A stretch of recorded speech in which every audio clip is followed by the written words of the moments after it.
Hola, buenas tardes. Buenas tardes.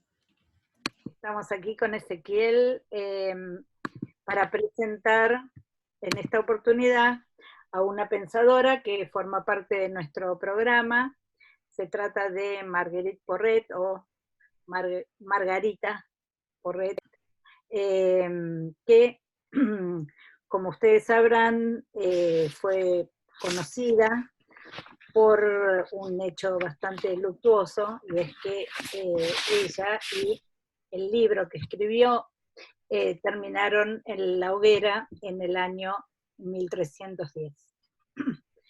Eh, el propósito de haber incorporado a Margarita en nuestro programa es primero para hacer algo un poco disruptivo en el canon de la filosofía medieval, que es incorporar una voz femenina. Y por otra parte, porque esta voz femenina tiene mucho que ver con el tema de nuestro curso, que es el alma como imagen de Dios, que son estas posiciones un poco radicalizadas, en las cuales la imagen de Dios se entiende como la condición de posibilidad de la divinización del alma. Y con Margarita vamos a encontrar una propuesta de unión con la divinidad o divinización, vamos a ver, que tiene algunos elementos en común con la propuesta de Meister Eckhart. Para comenzar, vamos a poner el contexto de la religiosidad femenina en la Baja Edad Media. Por supuesto, es un tema muy complejo y que no es solamente de fines del siglo XIII donde florece, digamos, el pensamiento de Margarita, sino que viene de mucho antes.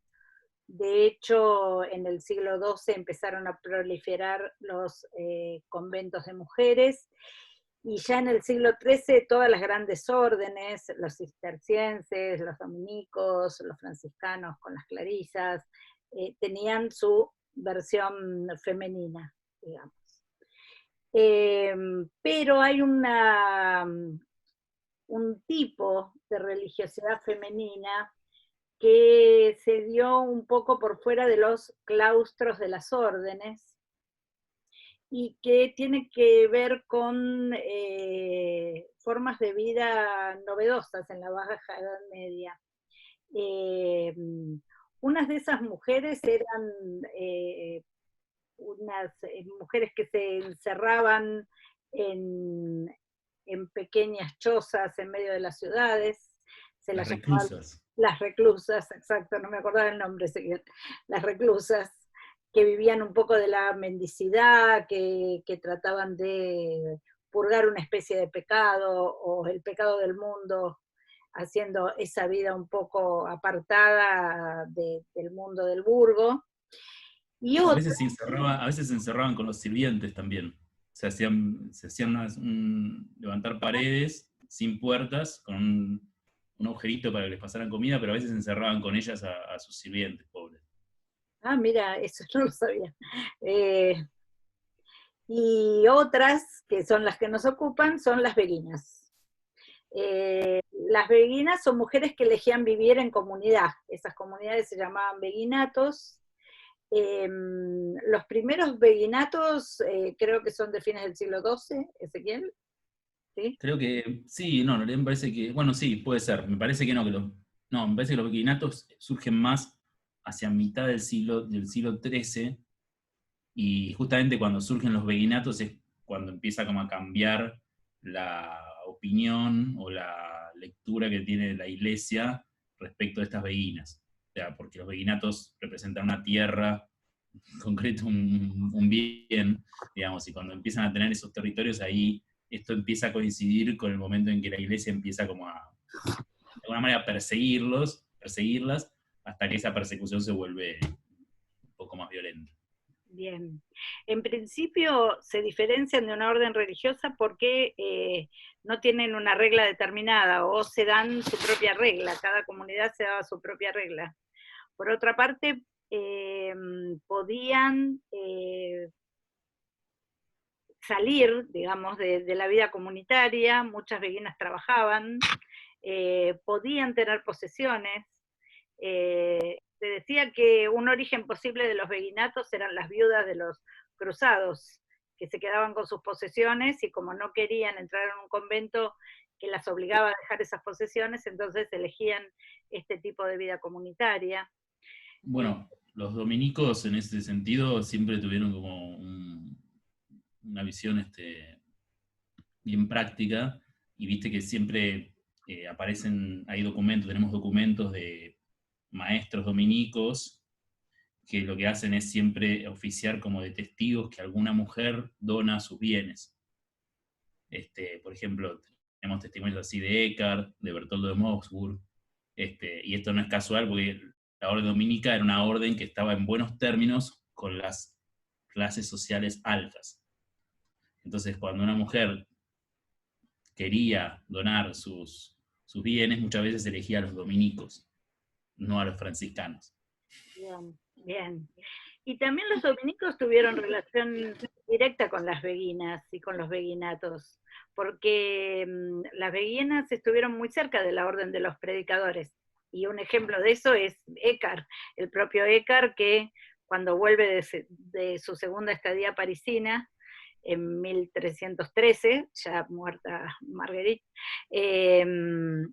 predica no solamente en conventos de dominicas, sino también en beguinatos.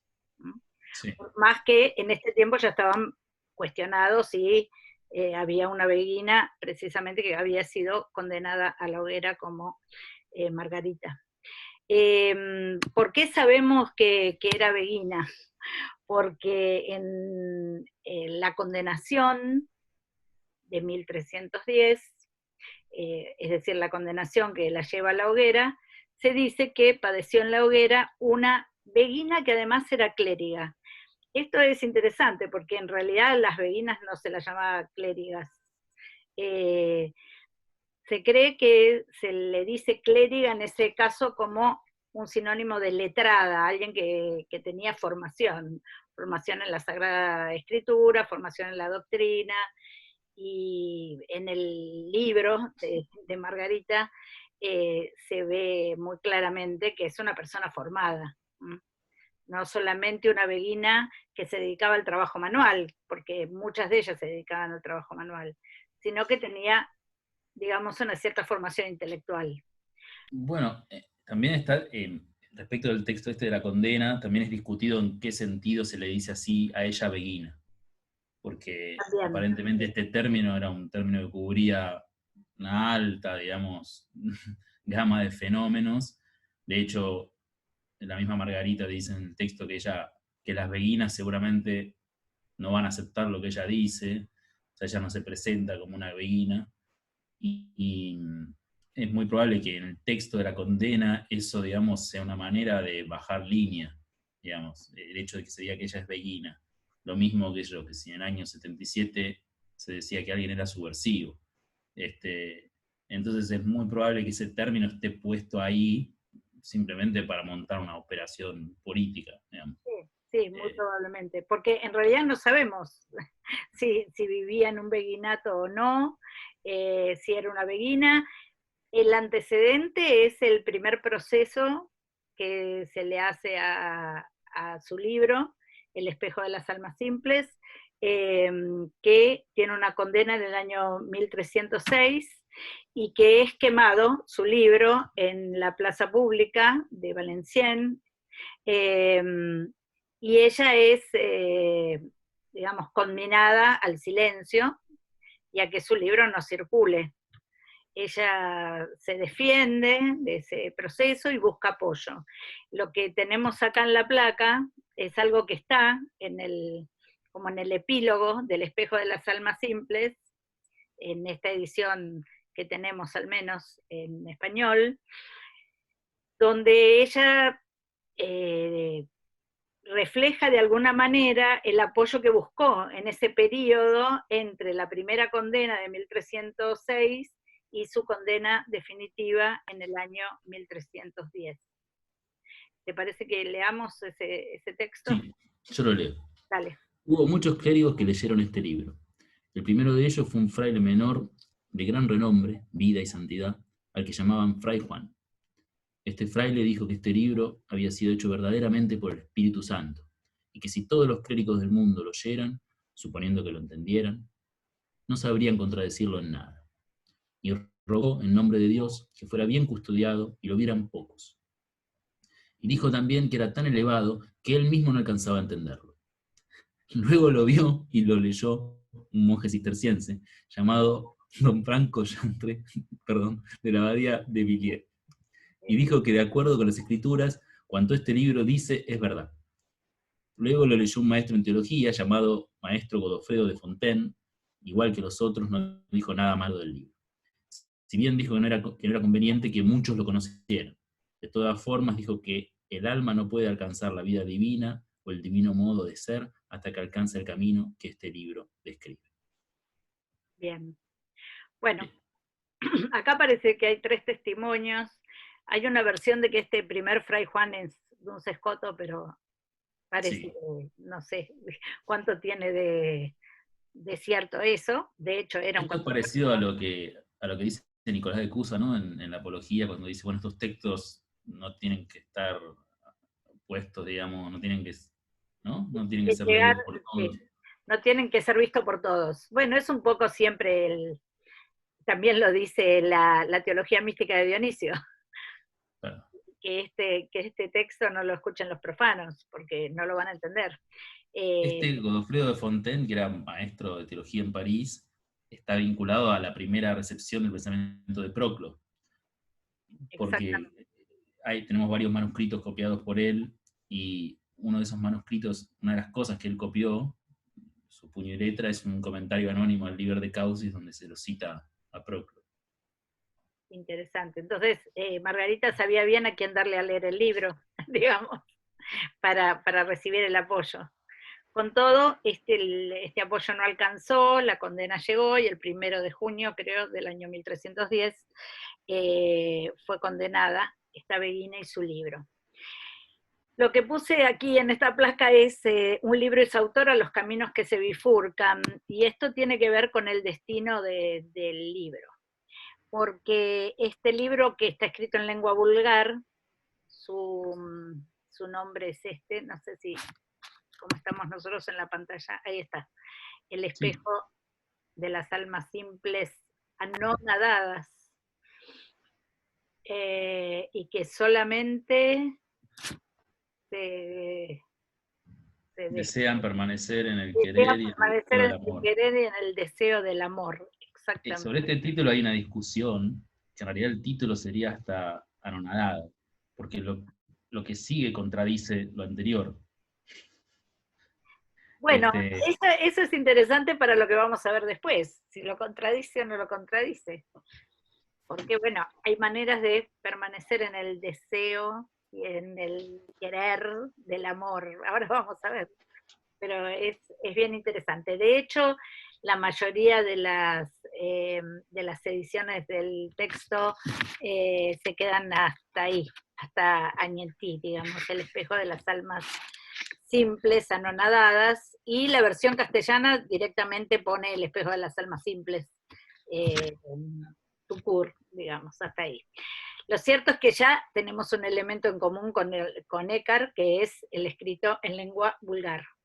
Este escrito está en francés antiguo, digámoslo así como los escritos alemanes de Eckhart están en Hochdeutsch o en alemán antiguo.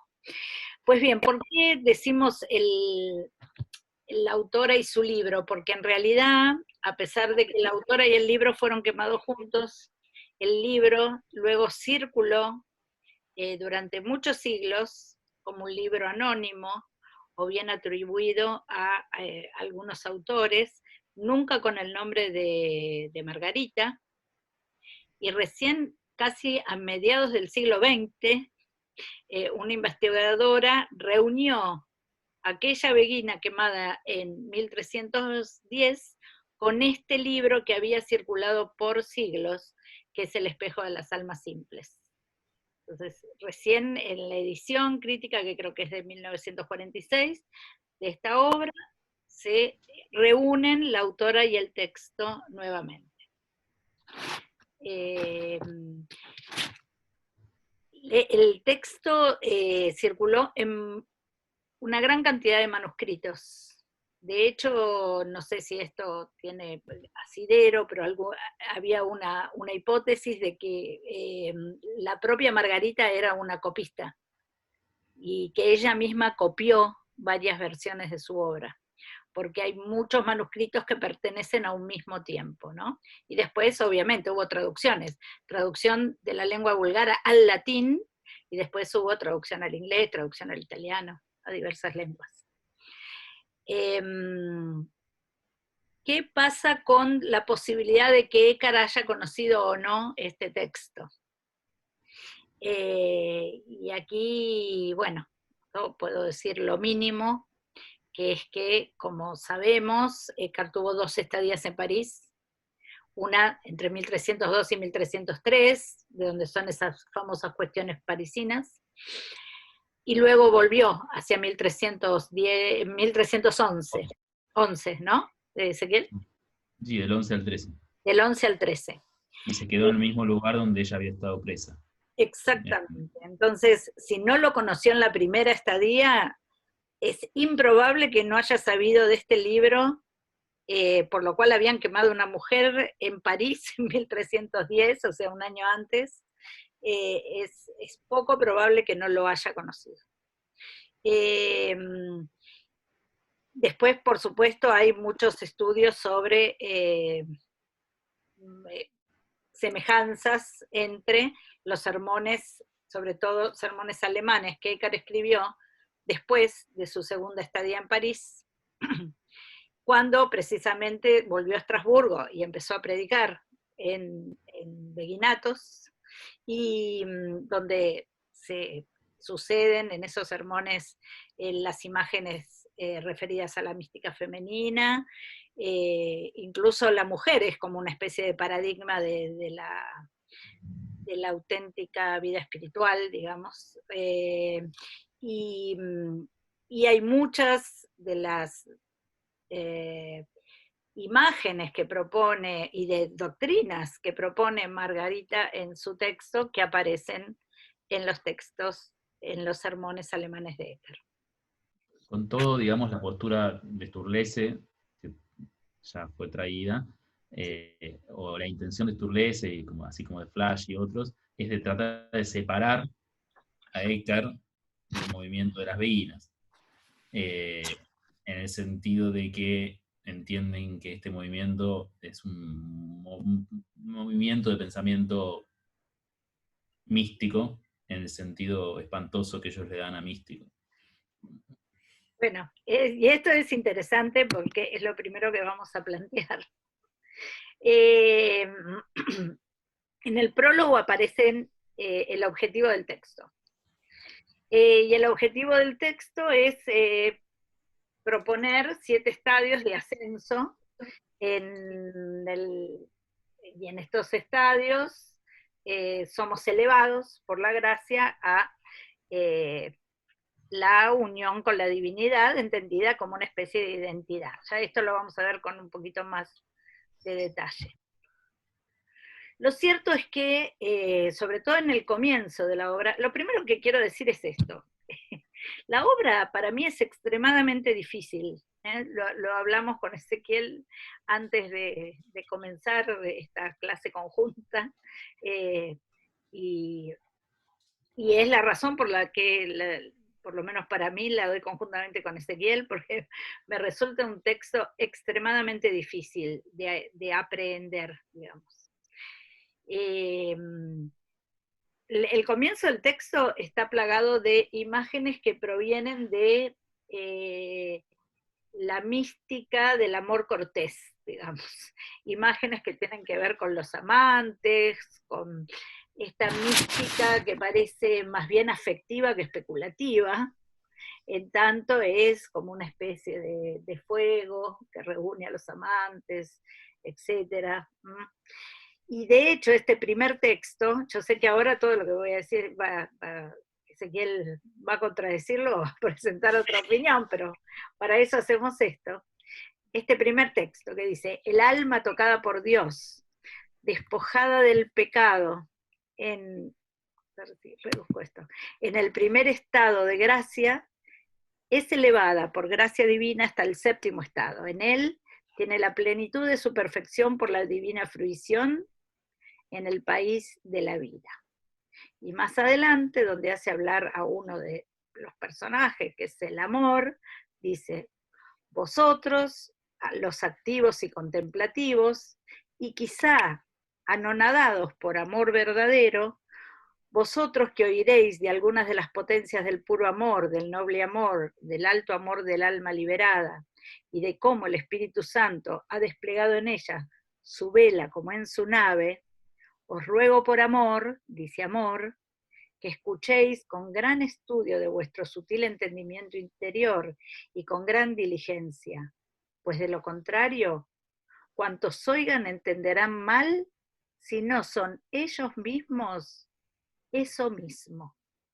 Bueno, hasta aquí la cita.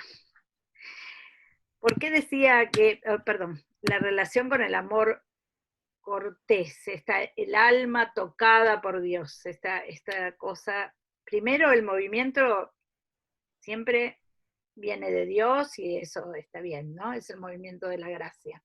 Pero ese alma despojada del pecado es tocada por Dios y elevada por la gracia divina al séptimo estado, que ya vamos a ver cuál es.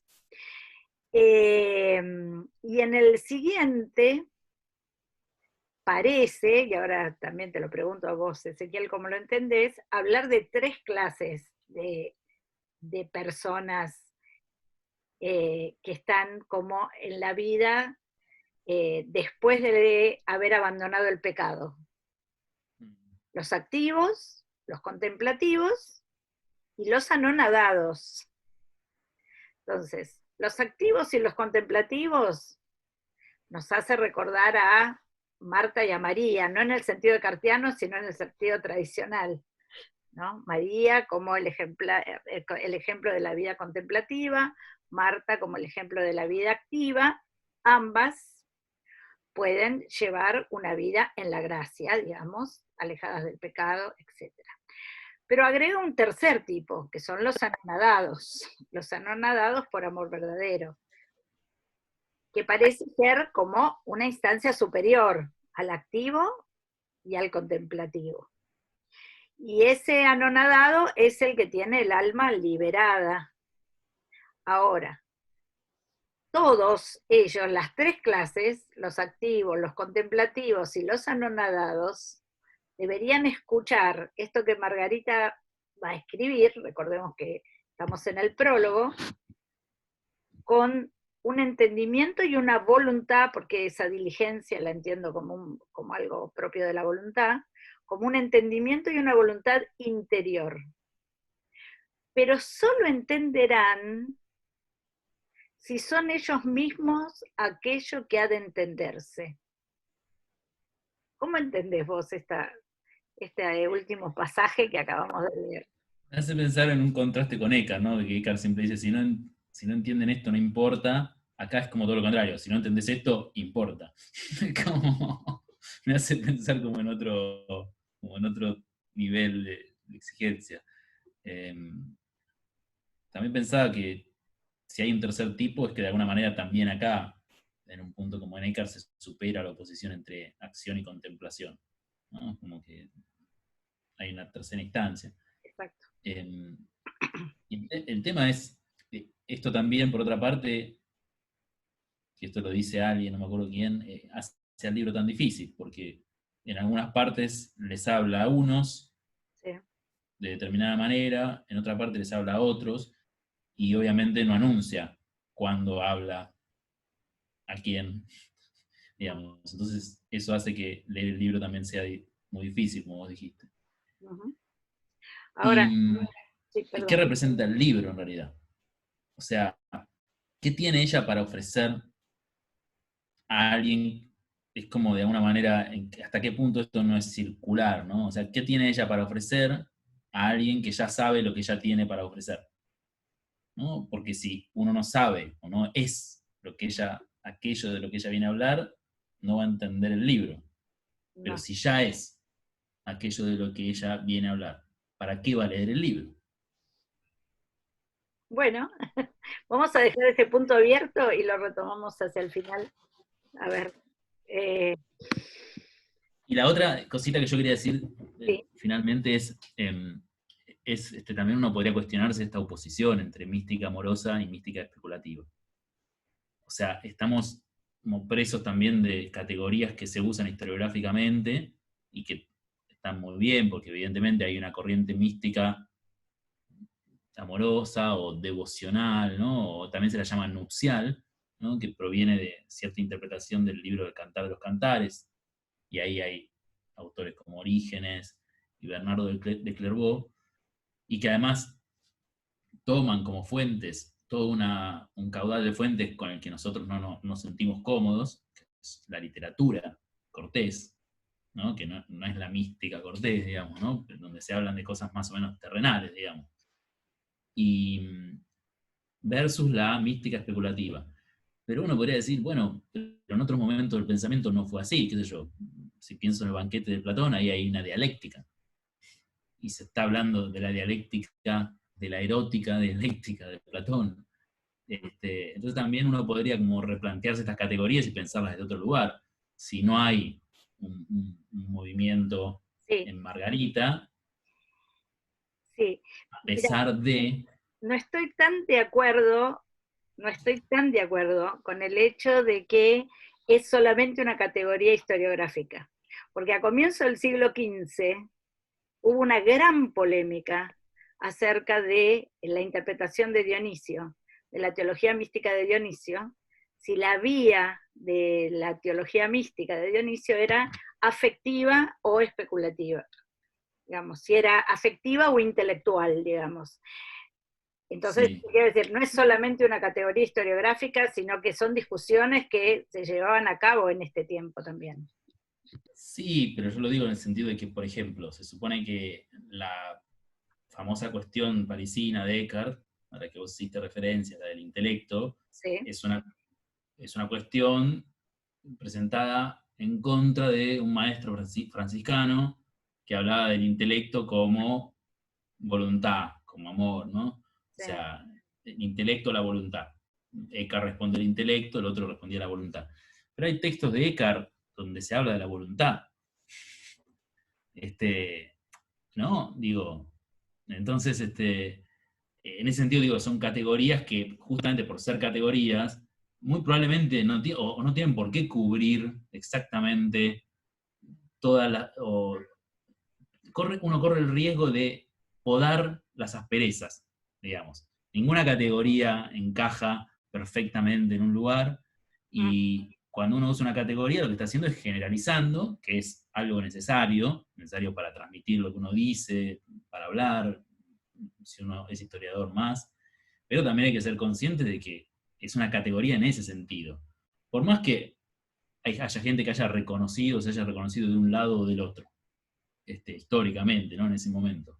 Pero Bien. habría que ver si todos los textos responden a Sí, eso. obviamente, obviamente. Bueno, pero en una primera presentación yo creo que nos podemos dar el lujo de hacernos la pregunta e intentar algún tipo de respuesta. En una primera presentación, después Sí, no, yo digo por si alguien quiere ponerlo, después en algún trabajo ponerlo en en luz cuestión. sería buenísimo, por supuesto que sí. Bueno, avanzamos. Ya vamos a el contenido del texto. Esto no está organizado según se presenta en el propio texto, porque no se trata de una presentación sistemática, sino que es una lectura en base ciertamente a los intérpretes del texto. El texto tiene dos grandes partes, la primera más amplia que la segunda, y en esa primera aparecen muchos personajes, todos son personajes un poquito, no, un poquito, son personajes alegóricos, son, tienen distintos nombres, amor, razón, amor de caridad, luz, voluntad, entendimiento, digamos, hay muchísimos personajes. Y lo que presenta a Margarita es fundamentalmente una vida espiritual que tiene que hacer 3 muertes, digamos, donde se deben llevar a cabo 3 muertes para lograr el ascenso, y ese ascenso, que incluye esas muertes, se divide en 7 pasos. Más o menos así. Vamos a leer este pasajito que da cuenta de esas 3 muertes. Dice Margarita. Ahora habla por boca de amor. Dice: al principio esta alma vivía de la vida de la gracia, gracia que nace de la muerte del pecado. Después vivió, dice Amor, de la vida del espíritu. Y esta vida del espíritu nace de la muerte de la naturaleza. Ahora vive de la vida divina. Y esta vida divina nace de la muerte del espíritu. Como se ve entonces, esas 3 muertes son la muerte al pecado, para entrar en la vida de la gracia, la muerte de la naturaleza, para entrar en la vida del espíritu, y por último, la muerte del espíritu, para entrar en la vida divina. Pues bien, estas 3 muertes son la condición de posibilidad para que el alma ingrese en la vida divina.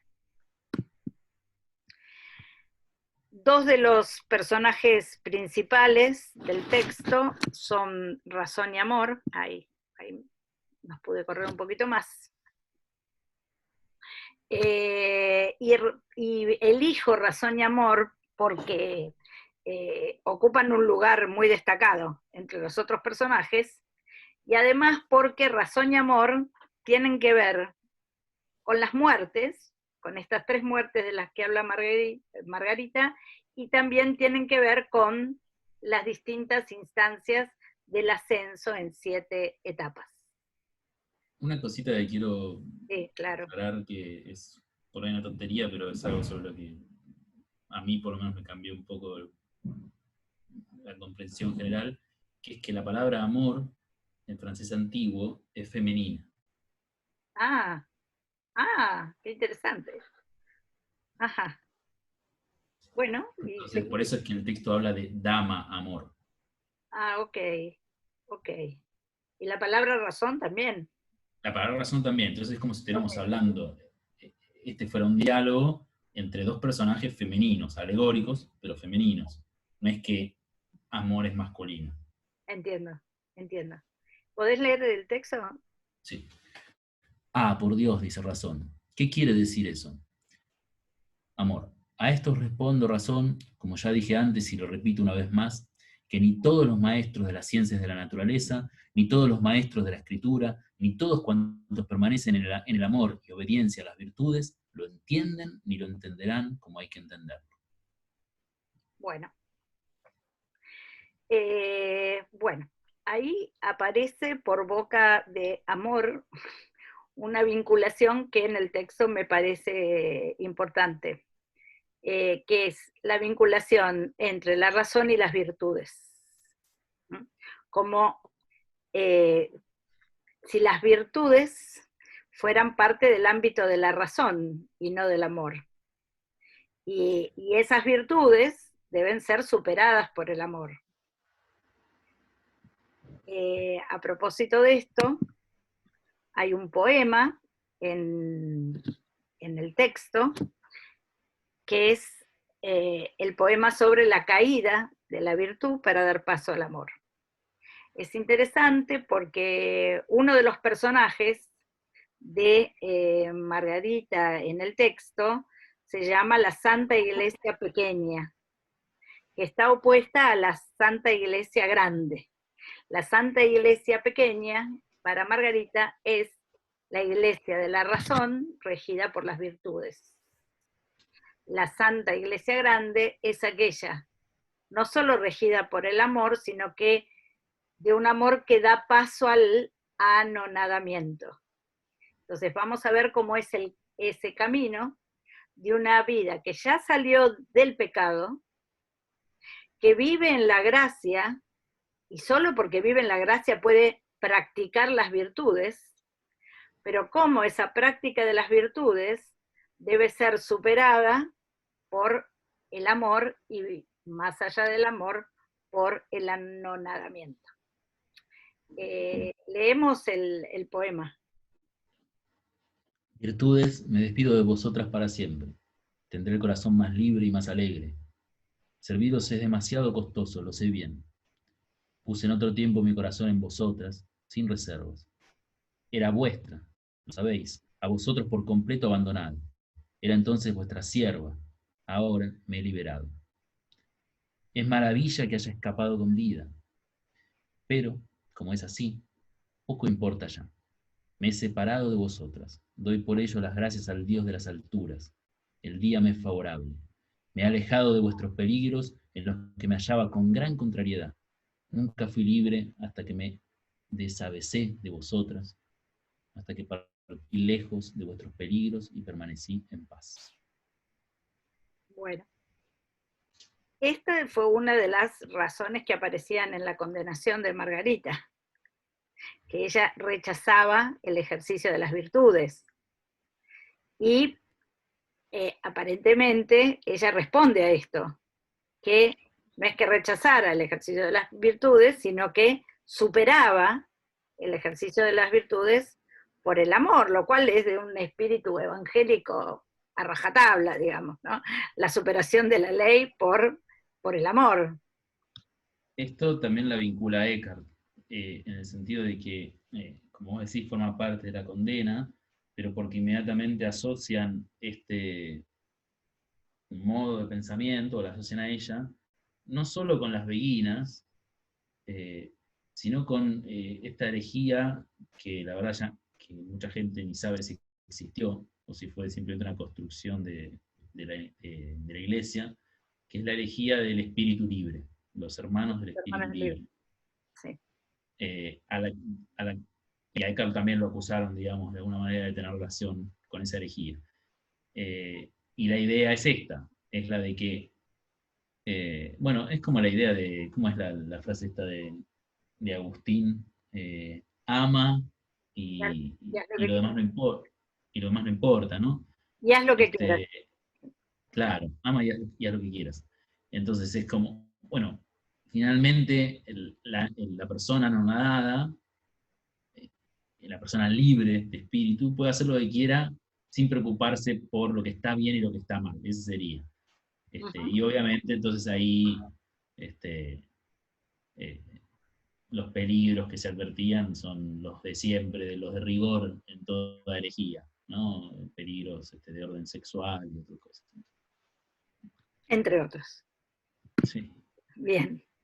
Bueno, no solo deben caer las virtudes, sino que hasta el mismo amor, entendido de alguna manera, debe caer para dejar paso a el alma anonadada. Y aquí hay un primer texto que en general se vincula con Eckhart, porque es muy parecido a lo que Eckhart dice en el sermón alemán sobre los pobres de espíritu. Dice Margarita, y esta alma que se ha convertido en nada, lo tiene todo y por ello no tiene nada, lo quiere todo y no quiere nada, lo sabe todo y no sabe nada. Recordemos que lo que presenta Eckhart en Los pobres de espíritu es que quien es pobre es el que nada tiene, nada sabe y nada quiere. Así que como fórmula es bastante similar. Después continúa diciendo, y esta alma, dice Amor, ya no sabe hablar de Dios, pues está anonadada respecto a todos sus deseos exteriores, a sus sentimientos internos y todo apego del espíritu. en la medida que hace lo que hace por la práctica de buenas costumbres o por mandamiento de Santa Iglesia, sin ningún deseo, pues en ella la voluntad que producía el deseo está muerta. Bueno, en estos textos sobre el alma anonadada, que ya no tiene ningún deseo, Pero igual hace. pero igual hace, exacto. Dicen los psicólogos que es la única manera de salir de una depresión esa, hacer sin ganas. Bueno, que sin voluntad igual quiere. Lo que pasa es que lo que quiero plantear precisamente es cómo se entienden estos textos cuando hay otros donde se habla de una especie de identidad con el querer divino, con la voluntad divina, con el entender divino, entonces no es que no hay voluntad ninguna, hay una voluntad que no está apegada ni a un deseo exterior, pero tampoco un deseo interior del yo, digamos. Claro. ¿Qué es lo que dice Eckhart en las pláticas espirituales? Digamos, en la primera obra de Eckhart, escrita en alemán, justamente tiene esa misma idea, que es abandonar la propia voluntad y hacer la voluntad de otro, como un ejercicio, ¿no?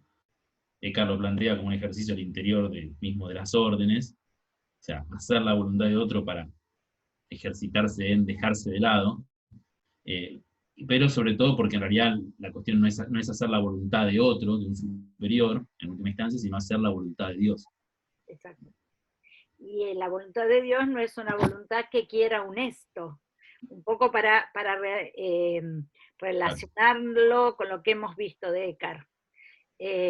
Dios tiene una voluntad, tiene un querer, lo que pasa es que su querer no quiere un esto, su querer no tiene objeto, digamos. Y cualquier deseo exterior es deseo de un esto. Exactamente, exactamente. Incluso un deseo interior del alma humana es un deseo de un esto. Por más que ese esto sea un deseo espiritual y elevadísimo, como el deseo de Dios, por ejemplo. Claro. Pero si ese deseo de Dios es de un Dios concebido como un esto,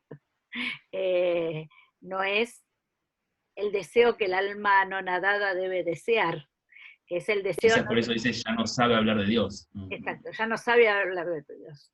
Lo quiere todo y no quiere nada, o sea, lo quiere todo, pero nada de lo determinado. Eso es quererlo todo.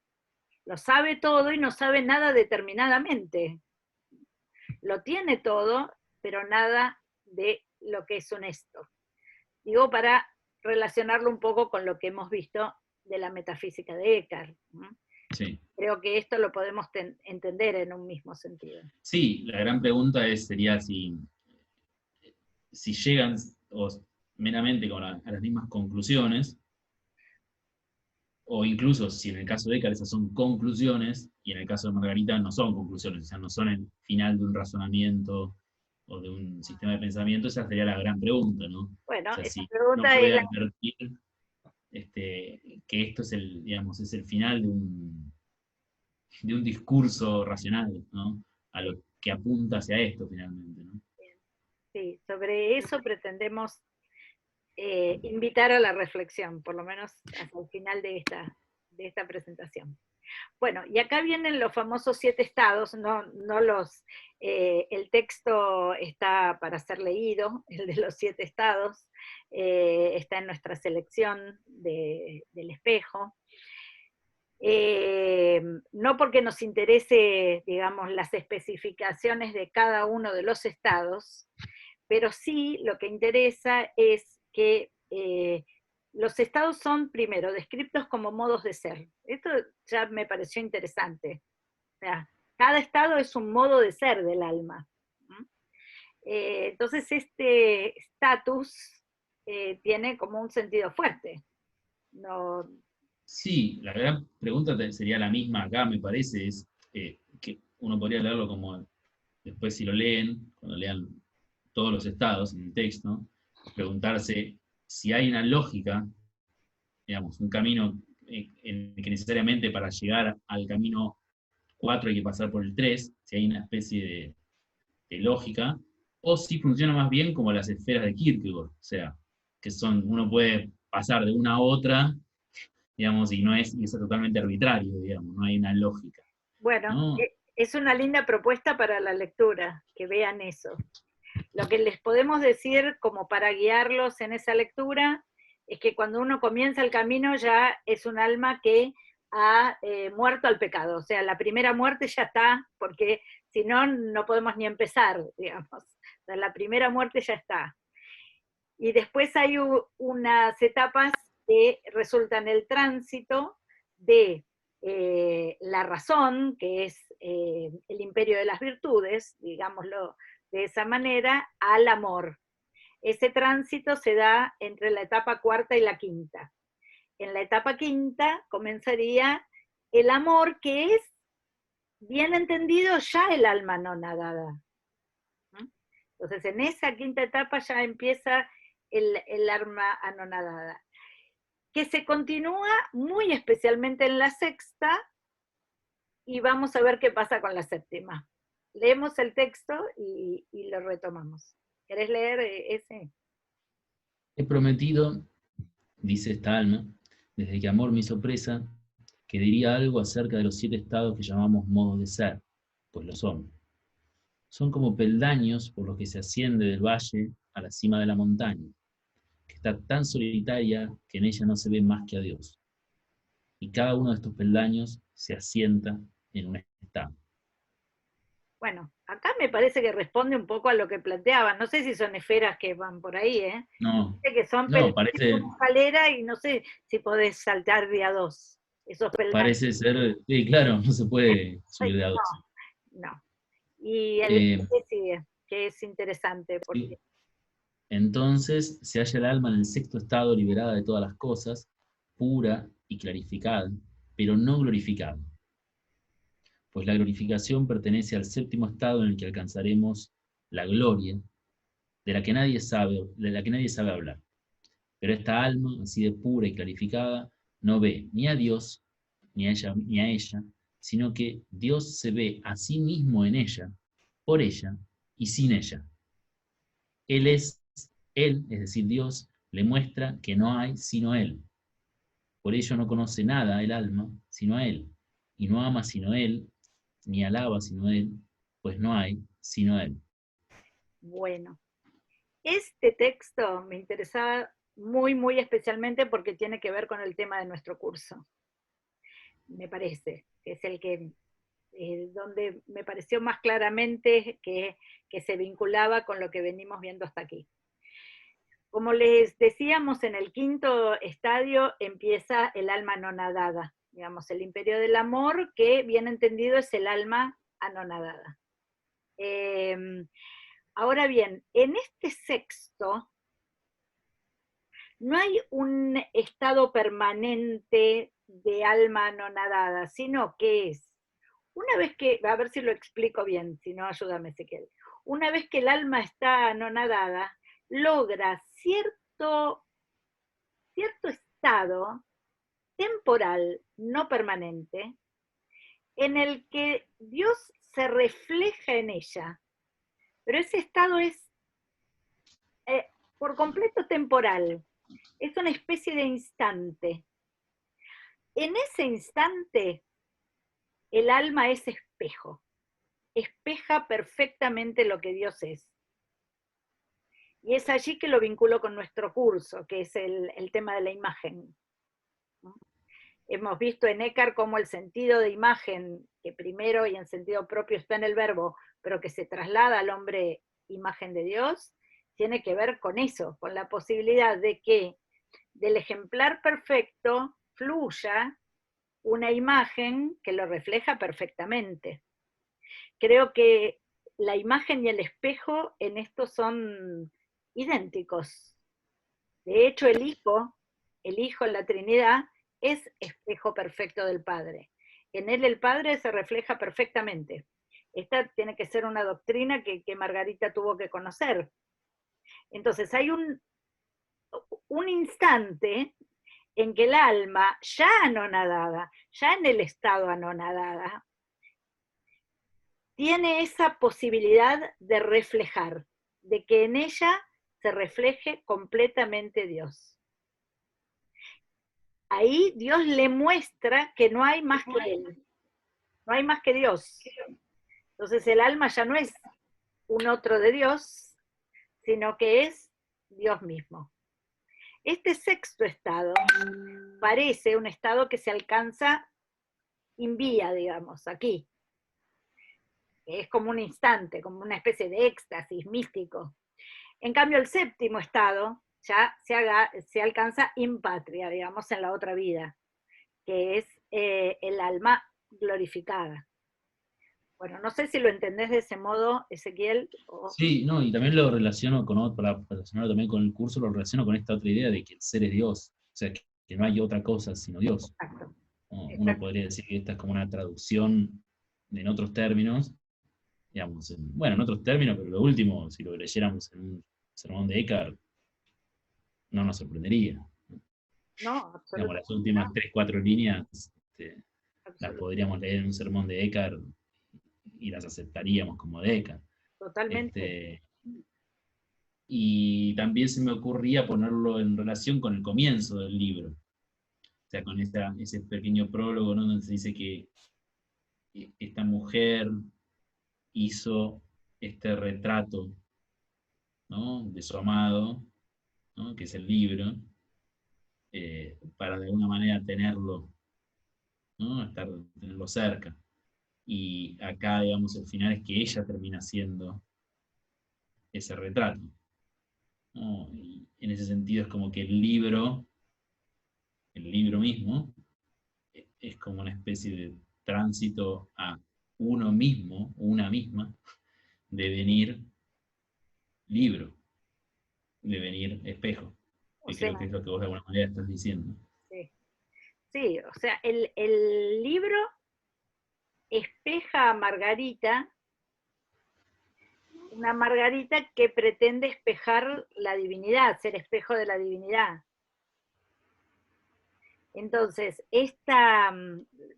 lo que estás planteando, que es lo que viene justamente, es la escritura como un camino de interioridad hacia la objetivación del propio retrato, donde uno mismo se espeja, procurando espejar el ser único, que es la divinidad. Sí, claro. Por eso también ese interés por conservar el libro, por difundirlo, por hacerlo copiar, ¿no? O sea, eso uno podría decir, bueno, eso es una cuestión, un dato anecdótico, biográfico, pero evidentemente hay un interés. Hacer, digamos, 4 copias de un libro ya es un montón para un particular. O sea, mandarlo a los 3 maestros y quedarse con una copia ya es un montón. Es muchísima plata, bueno, evidentemente tenía muchísima plata, pero hay un interés por el libro mismo.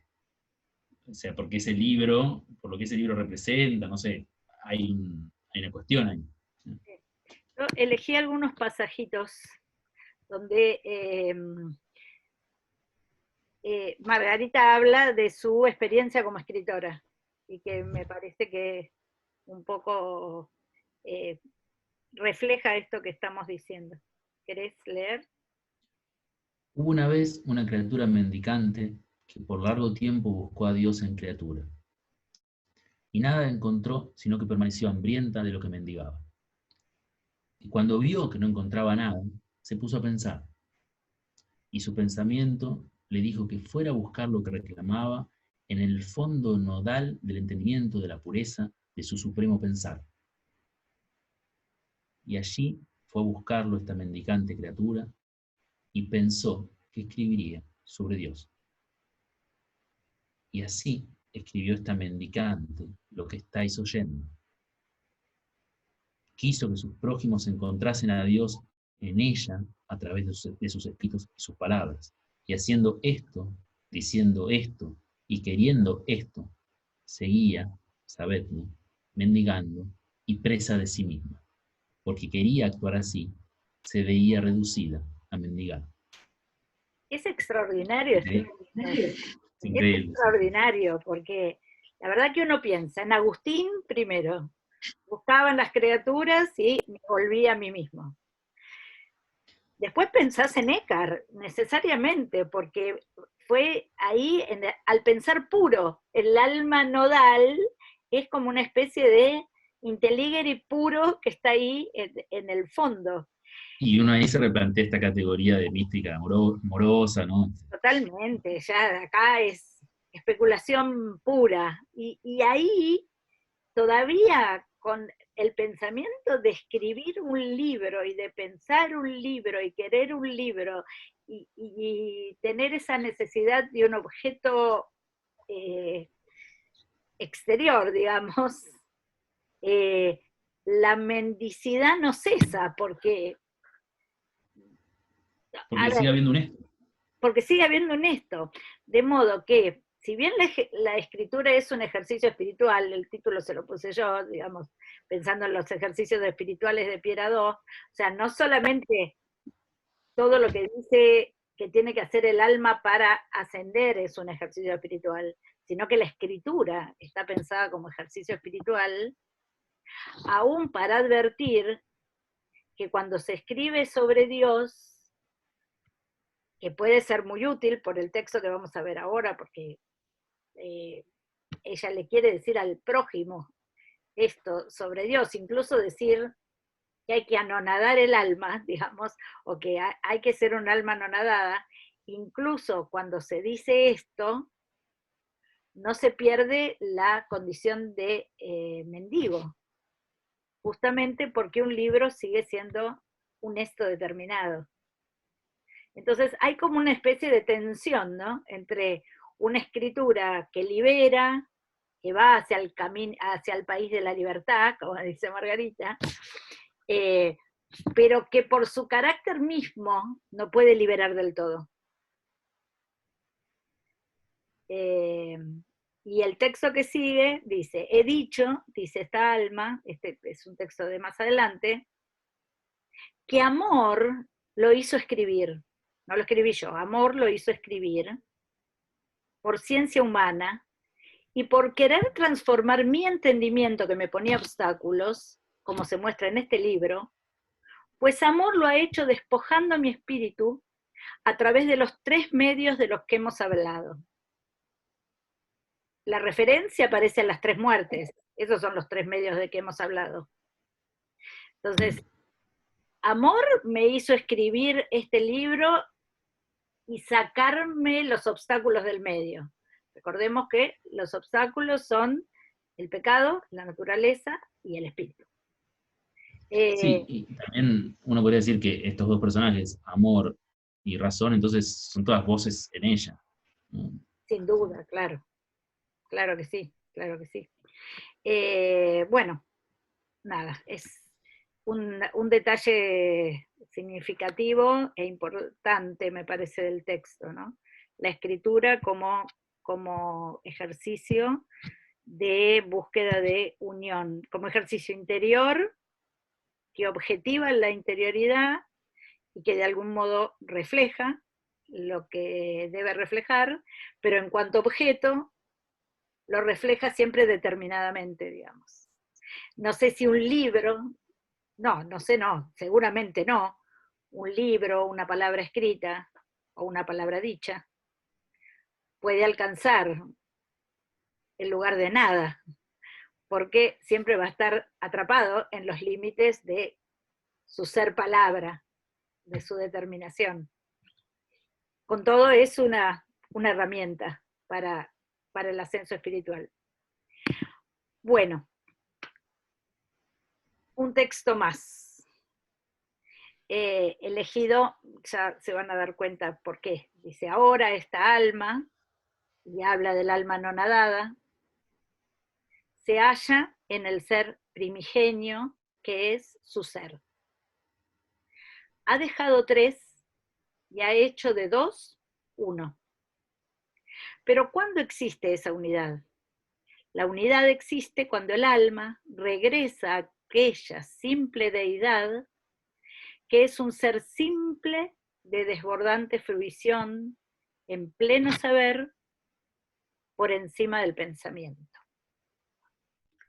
Bueno, a ver, si esto lo hubiera escrito Eckhart, lo hubiéramos aceptado perfectamente.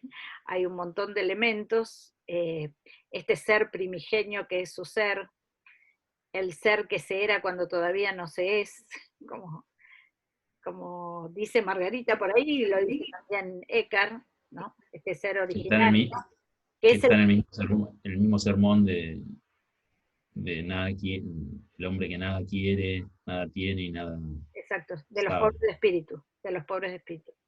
Eh, esa alma anonadada está en el ser primigenio, y otra vez, el ser es Dios, podríamos vincular con esa sentencia cartiana, no hay otra cosa que el ser primigenio, que el ser es Dios.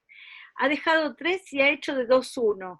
En la nota al texto se dice que este 3 pueden ser las 3 potencias del alma o la Trinidad. Yo creo que estos 3 son las 3 muertes.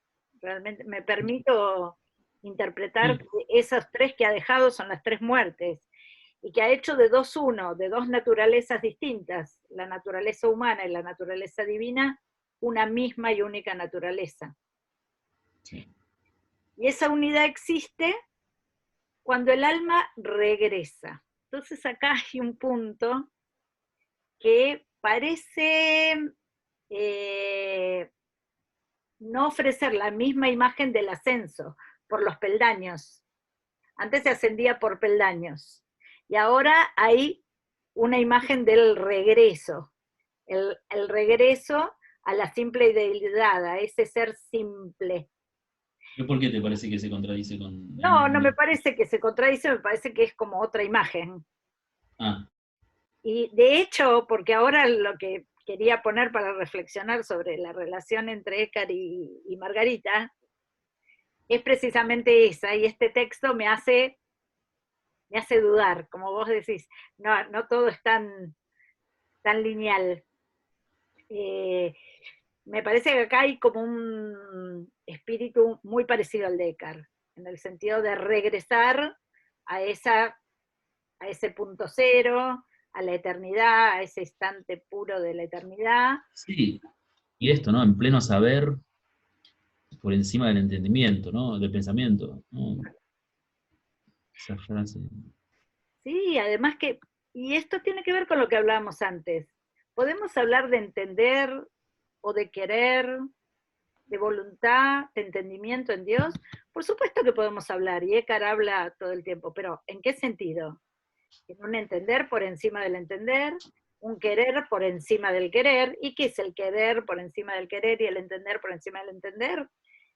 El entender y el querer en su puridad. O sea, esto que decimos para el ser, vale también para todo aquello que predicamos acerca de la divinidad, para su entendimiento y su voluntad también. Son el puro entender, Dios es el puro entender, es el puro querer. ¿Y qué es esta pureza del entender y de la voluntad? Aquella que está por encima del querer determinado, por encima del pensamiento determinado. Por último, y para ya ir cerrando y dejar algunas pistas para pensar. Eh, ¿Podríamos acaso reunir la doctrina de la Imago Dei en Eckhart con esta alma de Margarita, sobre todo en el sexto nivel, convertida en Speculum Dei, es decir, el espejo donde Dios puede reflejarse perfectamente? Entonces, creo que esas dos nociones se vinculan. Sí. Eh, Hay lo que me pregunto, después de haber leído una y otra vez este texto, que ya les digo, no es un texto fácil. Hay una doctrina sobre el alma en Margarita con fundamentos teóricos explícitos como en Eckhart. O sea, en Eckhart fue muy claro, como leímos en los comentarios a los textos escriturarios, fuertes argumentos teóricos acerca de por qué el alma puede divinizarse.